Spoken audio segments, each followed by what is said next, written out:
என்ன கருணி சாப்பிடாம முழிச்சிட்டே உட்காந்துருக்க? என்ன நல்லா இல்லையா? எக்ஸ்ட்ரா ஒன்று வச்சுட்டேன்.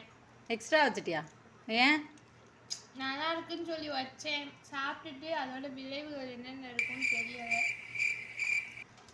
சாப்பிடியா? ஒன்றும் செய்யாது. ஃபுல்லாக முழிப்புதேன். முழிச்சிருந்தா அப்போ படி எக்ஸாமுக்கு. அப்போ தூங்கிரு. தூங்கணும்னா தூக்கம் வராதே.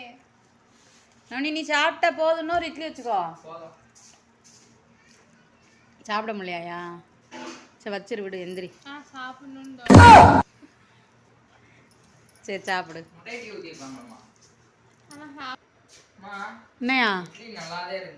சரி முட்டை இட்லி எப்படிரா ஊத்துறது? என்னடா கிறுக்கு மாதிரி பேசுற? முட்டையெல்லாம் சாப்பிடக்கூடாது, சாப்பிடக்கூடாதுடா. என்னதியா? என்ன கடுகை பிறக்கிறது? நானும் நீ கடுகை பிறக்கிட்டே உட்காந்துரு. பிள்ளை பாரு, சாப்பிடு.